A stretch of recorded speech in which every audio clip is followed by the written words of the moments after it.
What's going on, baseball fans? You need to sit down for this one because we've got absolutely massive news coming out of Toronto. And I'm not exaggerating when I say this could completely change the entire landscape of the American League East. The Toronto Blue Jays are making moves, folks, and they're doing it in silence. While everyone's been focused on the big names that already signed, the GJs have been working behind the scenes, and what we're about to reveal is going to blow your mind. This isn't just about one player. This is about a complete strategic shift that could see Toronto absolutely dominate their division while simultaneously crushing the dreams of their biggest rivals. So buckle up, because by the end of this video, you're going to understand exactly why Blue Jays fans should be getting very, very excited right now. Let me paint you a picture of what just went down. The New York Yankees, one of the most prestigious franchises in all of baseball, just blinked. That's right, the Bronx Bombers just showed their hand. And it's not the winning hand they thought it was. According to Bob Nightingale, one of the most reliable insiders in the game, the Yankees have made an internal decision that's going to send shockwaves through the baseball world. They're not engaging in a bidding war for Cody Bellinger? Let that sink in for a moment. The Yankees, with all their resources, all their history, all their prestige, just said they're done negotiating. They put their offer on the table. 5 years at $160 million with 2 opt-outs, and they walked away from the poker table. Now, you might be thinking, okay, so what? The Yankees made a decision. But here's where it gets absolutely insane. The Toronto Blue Jays are still very much in the hunt for Bellinger. And with the Yankees stepping back, everything just fell perfectly into place for the boys in blue. This is the kind of opportunity that doesn't come around very often in professional sports. When your biggest rival shows weakness, when they reveal their ceiling, when they essentially gift wrap an advantage and hand it to you on a silver platter, you take it. And folks, that's exactly what the Blue Jays are positioned to do right now. Let's break down exactly what this Yankees decision means. When Bob Nightingale tweets, you listen, this guy doesn't waste time with speculation or hot takes. He reports facts, and when he reports facts, they're usually Bobby Malone, a respected Yankees insider, confirmed the significance of this news by saying that Nightingale rarely tweets, so when he does, it's meaningful. His guess: Bellinger is close to a deal and is leaving New York. Think about what that means. The Yankees aren't just stepping back, they're essentially conceding defeat. They've drawn a line in the sand at 5 years and $160 million, and they're not budging. That's their final offer. No more negotiations. No more phone calls. They're done. For the Toronto Blue Jays, this is what we call a perfect storm of opportunity. They now have multiple winning scenarios playing out simultaneously. Scenario 1, they swoop in and offer Bellinger a short-term deal with a higher average annual value. Maybe it's 3 years at $100 million, which comes out to about $33.3 million per year. Is Bellinger worth that much annually based purely on his production? Not necessarily. But here's the thing, and this is crucial, there's no salary cap in baseball. The Blue Jays have essentially infinite resources when it comes to player salaries. And more importantly, they'd be taking a quality player away from the New York Yankees. That's not just addition by addition, that's addition by subtraction for your competition. Scenario 2, the Blue Jays could beat the Yankees offer outright. Go 6 years instead of 5. Bump the total value up. Show Bellinger that Toronto is serious about winning and serious about making him a cornerstone of their franchise. The Yankees have already said they won't engage in a bidding war, which means if Toronto comes in with a better offer, New York isn't going to counter. They're going to watch Bellinger walk. There's nothing they can do about it because they've already made their internal decision. That's leverage, folks. That's pure, unadulterated negotiating leverage. Scenario 3. And this might actually be the best outcome for Blue Jays fans who aren't sold on Bellinger. He signed somewhere else entirely. Somewhere outside the American League East, the New York Mets have shown interest, which would take him to the National League. Other teams are circling. If Bellinger ends up in a different division, the Blue Jays still win because he's not helping the Yankees beat them 6 times a year. That's a win-win-win situation no matter how you slice it now. Let's talk about Cody Bellinger, the player, because there's a lot of noise out there about whether he's worth pursuing. Some fans are skeptical. Some think the Blue Jays should look elsewhere. But here are the facts. This is a former MVP winner. At his peak with the Los Angeles Dodgers, Bellinger was one of the most dangerous hitters in all of baseball. We're talking about a guy who combined elite power, solid contact skills, and gold glove caliber defense. That version of Bellinger is an absolute game changer for any lineup. In 2025, which is technically last season, Bellinger posted an 814 OPS with the Yankees.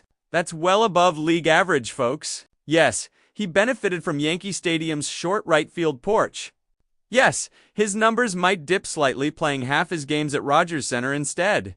But let's not overstate that drop-off. We're talking about a proven major league hitter who knows how to work counts, who understands the strike zone, and who has the pedigree to perform under pressure. In 2023, with the Chicago Cubs, he put up an 881 OPS, and that was without any significant park factors helping him. So anyone saying Bellinger can't hit outside of Yankee Stadium simply isn't paying attention to the data. Yes, he had a down year in 2024 with a 751 OPS. That's the risk. That's the floor. But that's also exactly why the Yankees were able to acquire him from the Cubs on a relatively team-friendly deal in the first place. Chicago was looking to shed salary. The Yankees saw an opportunity for a bounce-back candidate, and it worked out. Bellinger rebounded in 2025 and showed he's still got plenty left in the tank. For the Blue Jays, you're not betting on prime Bellinger from 2019. You're betting on solid, above-average production combined with elite defense. And that's a bet worth making, especially if it comes at the expense of the Yankees. Let's address the elephant in the room: contract length. According to league sources, Bellinger's camp has been pushing for a deal with 6 or 7 years at a higher average annual value. That's a lot. For a player who's going to be 30 years old, committing 6 or 7 years is a significant risk. Father Time is undefeated in sports, and even the best players decline eventually. The question is whether Bellinger can maintain his current level of production for the majority of that contract. My gut says 6 years is probably too long, and 7 years is definitely too long, especially at 31 or 32 million per year. That's a lot of money tied up in a player who's already shown he has boom and bust potential. But here's where it gets interesting. What if the Blue Jays could structure a shorter-term deal? What if they offered 3 years at a high AAV with opt-outs that give Bellinger flexibility while also protecting the team from long-term risk? That's the sweet spot. That's where both sides win. Bellinger gets paid handsomely for the next few years, gets to prove he's still an elite player, and potentially opts out to cash in again when he's 33. The Blue Jays get a high-level contributor without mortgaging their future. And if he underperforms, they're not stuck with 4 or 5 more years of dead money on the books. That's smart roster construction. That's how you build a sustainable winner. Here's something else to consider. Taking Bellinger away from the Yankees isn't just about what he brings to Toronto. It's about what he doesn't bring to New York. Think about the Yankees lineup without Bellinger. They lose a switch hitter who can play multiple positions, who provides solid defense, and who had proven chemistry with their clubhouse. Meanwhile, the Blue Jays add exactly that type of player to their own roster. It's a double-impact move. You improve yourself while simultaneously weakening your competition. That's chess, not checkers. That's the kind of strategic thinking that wins divisions and builds playoff teams. The Mets are also in the mix, which adds another layer to this whole situation. According to Will Salmon of The Athletic, New York's other team continues to have interest in Bellinger, but they'd prefer him on a short-term deal. That aligns perfectly with what we just discussed. If the Mets are thinking short-term, and the Yankees have capped themselves at 5 years and $160 million, the Blue Jays have a clear path to outbid everyone if they want to. Steve Cohen and the Mets have infinite money, but they also just missed out on Kyle Tucker. And there's been some reporting suggesting their interest in Bellinger might not be as strong as initially thought. 2 days ago, a Mets reporter wrote about a potential bidding war between the two New York teams. More recent reports indicate that might not materialize. Translation: the field is opening up for Toronto. At the winter meetings, super agent Scott Boras indicated that Toronto was among at least 8 teams with interest in Bellinger. That was before Kyle Tucker signed with the Dodgers, before Bregman signed elsewhere, before the dominoes started falling. But here's what we know about the Blue Jays front office. They work in silence. Ross Atkins and the Toronto Brass don't leak information. They don't tip their hand. They operate quietly, efficiently, and when they strike, it's often a surprise to the rest of the league. So while we haven't heard much noise about Bellinger to Toronto lately, that doesn't mean nothing's happening behind the scenes. In fact, it probably means the opposite. It probably means serious discussions are taking place right now, and we won't know about them until the deal is done. Let me ask you this, Blue Jays fans. What's the alternative? If not Bellinger, then who? The free agent market for outfielders is thin right now. The trade market exists, sure, but what are you giving up to acquire that level of talent? Prospects, young controllable players, draft picks.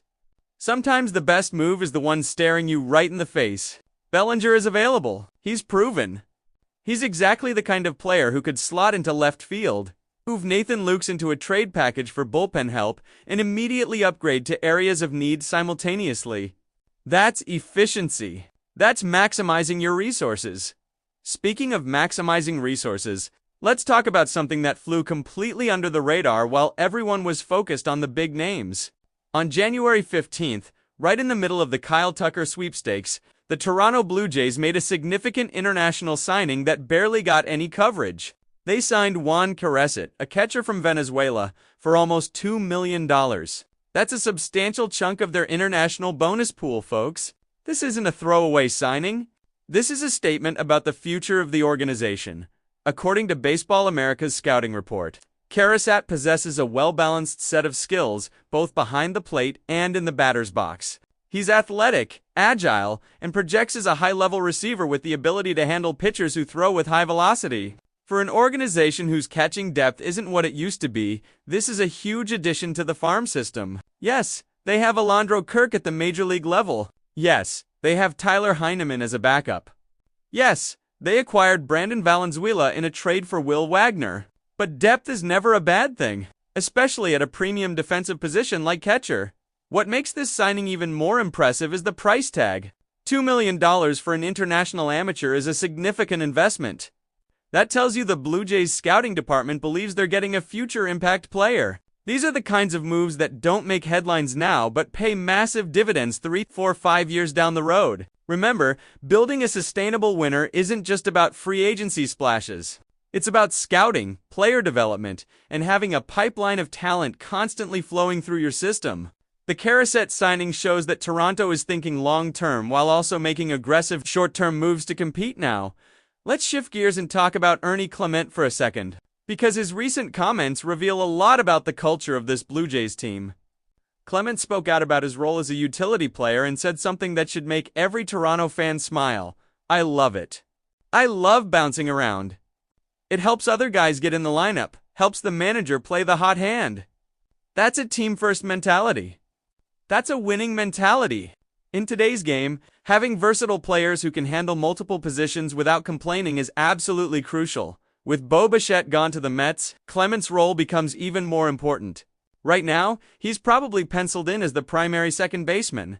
Don't be surprised if you see him at shortstop, third base, or even in the outfield, depending on matchups. If the Blue Jays do land an outfielder like Bellinger, they're going to need that flexibility. They might need to move guys around to optimize the lineup against left-handed pitching or right-handed pitching. They might need to give regular starters rest days without sacrificing defensive quality. Clement allows manager to do all of that, without any drama or ego issues. And can we talk about Clement's postseason for a second? The guy was absolutely incredible. You could argue it was one of the best postseason performances of all time given the expectations. Nobody expected Ernie Clement to be a hero. Nobody had him on their playoff bingo card. But he showed up when it mattered most, delivered big hits, played stellar defense, and proved he belongs on a championship-caliber roster. That kind of performance in high-leverage situations builds confidence. It builds credibility. It makes everyone around you better because they know you can be counted on when the stakes are highest. So when you combine Clement's versatility with potential additions like Bellinger, you start to see how this roster could come together in a really interesting way. You've got power. You've got speed. You've got defense. You've got depth. You've got veteran leadership and young talent. You've got guys who have proven they can perform in October. That's a recipe for success, folks. That's how you build a team that can compete for a World Series. Now, I know what some of you are thinking. The Blue Jays already missed out on Kyle Tucker. They struck out on Alex Brett. The offseason hasn't gone exactly according to plan. But here's the thing about baseball. It's a long season, and rosters are built in a million different ways. Not every championship team lands the biggest names in free agency. Sometimes you win by making smart, strategic moves that your rivals overlook. Sometimes you win by zigging when everyone else zags. Sometimes you win by being patient, disciplined, and opportunistic. The Yankees just gave the Blue Jays an opportunity by stepping back from Bellinger negotiations. That's a gift. That's the kind of break you need to catch during an offseason. If Toronto capitalizes on it, if they bring Bellinger into the fold on a reasonable deal, they'll have instantly upgraded their roster while simultaneously preventing their biggest divisional rival from getting better. That's a 2-for-1 special, and it might be exactly what this franchise needs to get back into contention. Let's talk dollars and cents for a moment. Some people get squeamish about big contracts. They worry about overpaying. They stress about luxury tax implications. But here's my take. It's not your money. As fans, we should want our teams to spend. We should want ownership to invest in winning. The Blue Jays technically offered Shohei Ohtani 10 years and $350 million. They were willing to go all in on a generational talent. The Dodgers overpaid for Kyle Tucker. The Mets sent an offer that was technically an overpay for Tucker as well. That's just the market now. That's the cost of doing business if you want to compete for championships. So if the Blue Jays want to overpay slightly for Cody Bellinger, if they want to go an extra year or add a few extra million to get the deal done, I'm completely fine with that. Make the move.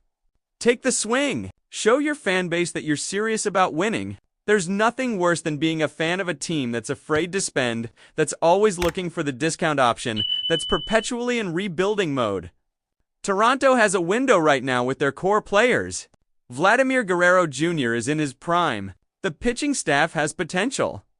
The pieces are there. Don't waste this opportunity by being cheap. Bellinger's stats tell a compelling story when you dig into them. The 814 OPS from last season isn't a fluke.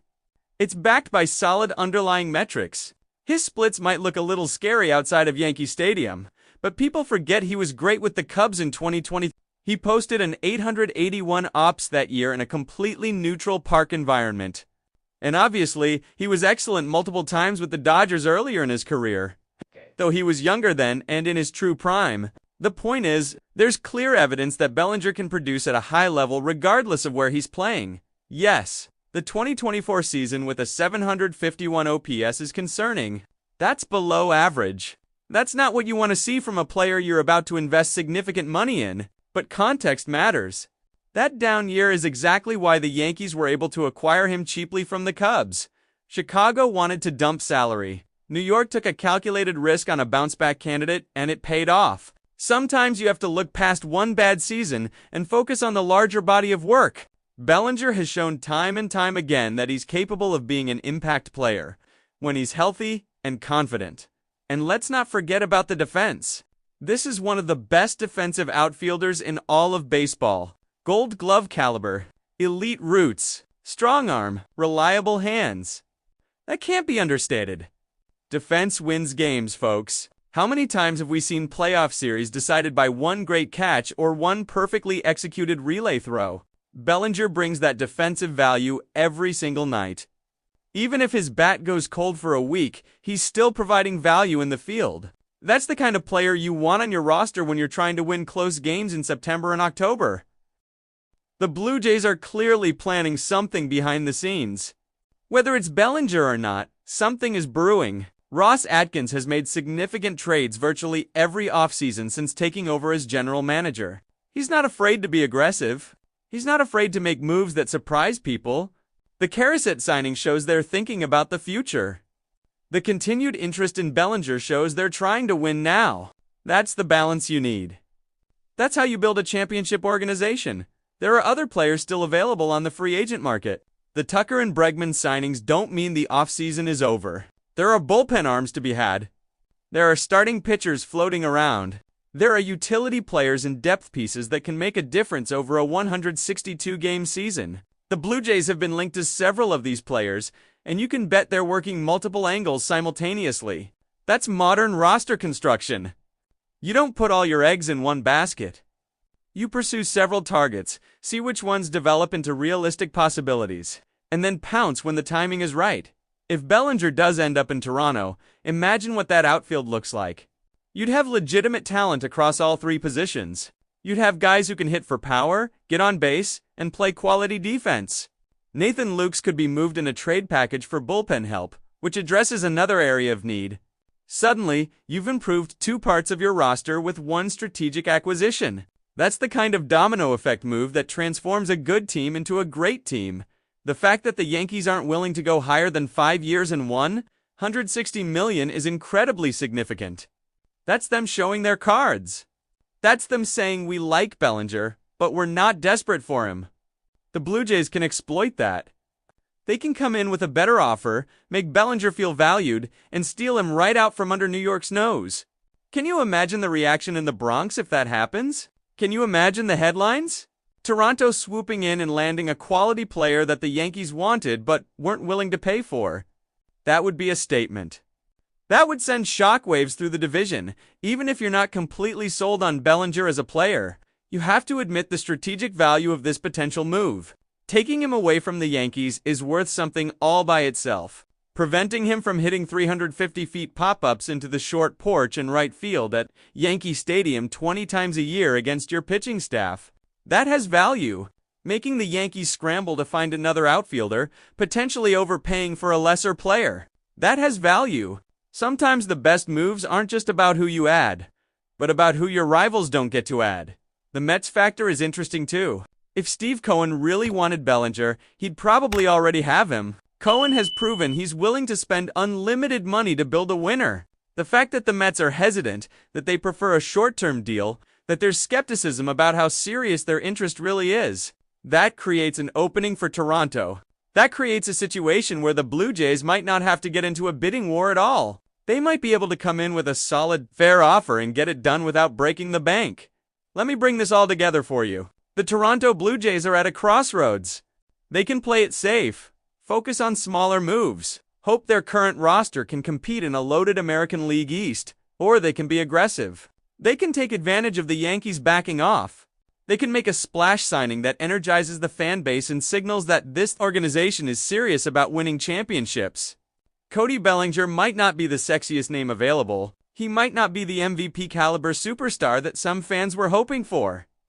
But he's a damn good player who fills multiple needs and comes at a time when the market dynamics are favorable for Toronto.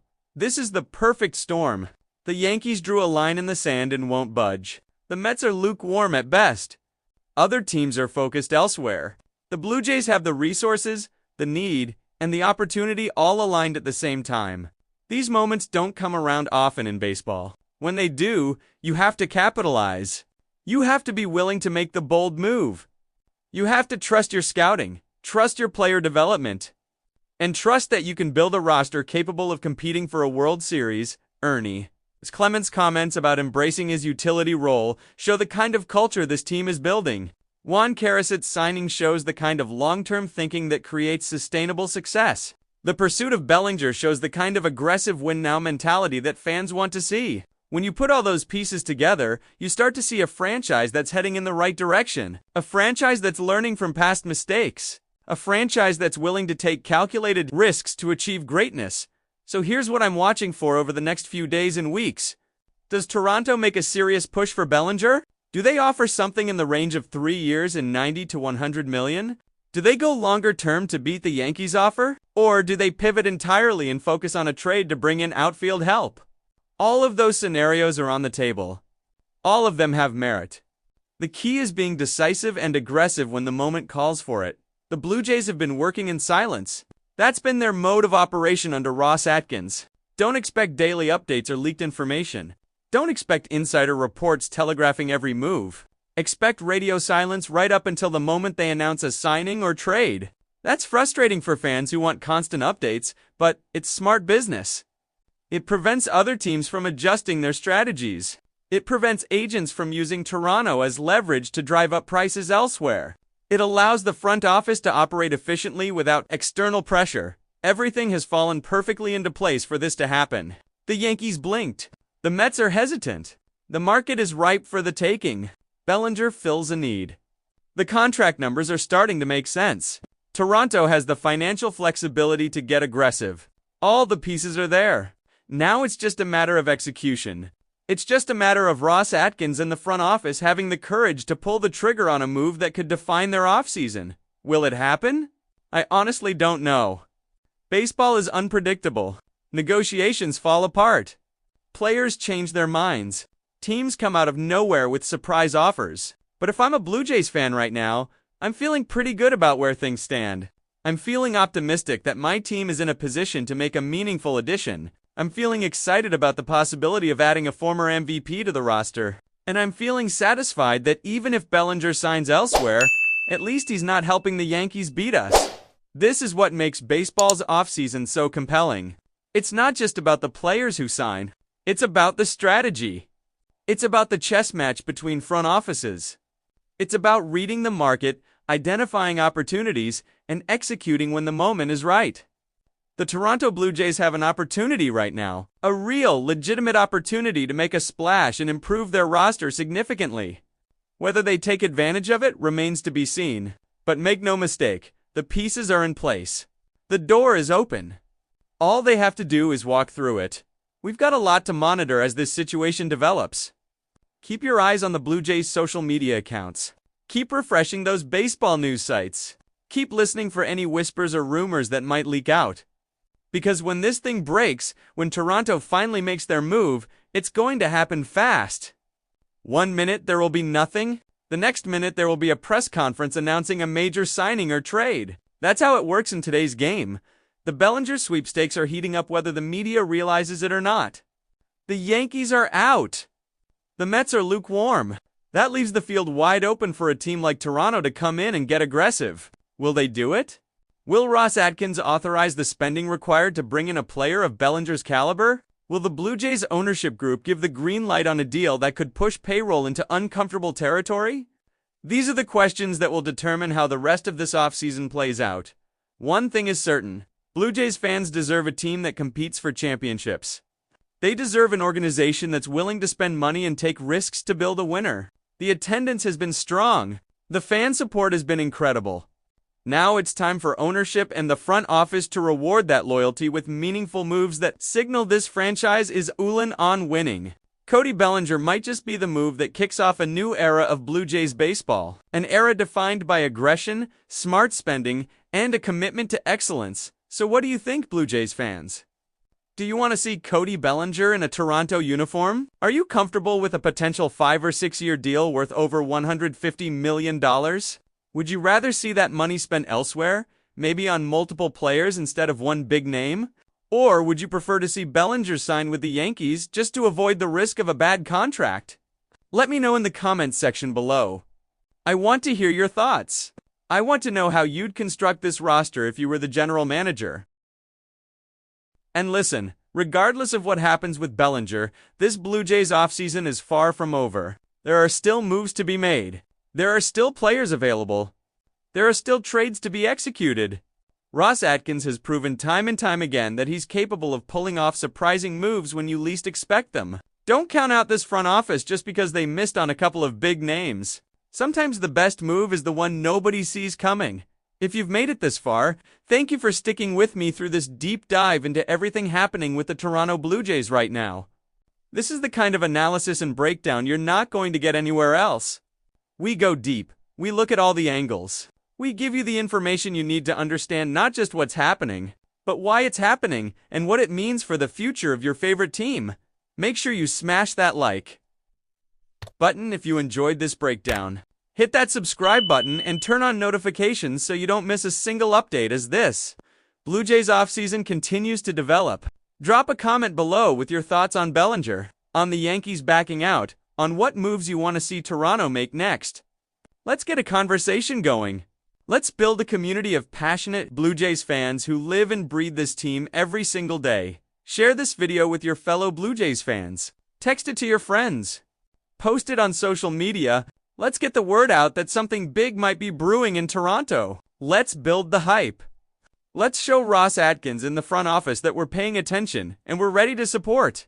It's aggressive moves that make this team better. The next few weeks are going to be crucial. Stay locked in. Stay informed. And most importantly, stay passionate about this team. Because at the end of the day, that's what being a fan is all about. It's about believing even when things look tough. It's about getting excited about possibilities. It's about dreaming of championship parades in October baseball. The Toronto Blue Jays are building something special, and we get to watch it unfold in real time. What a time to be a Blue Jays fan. Let's go!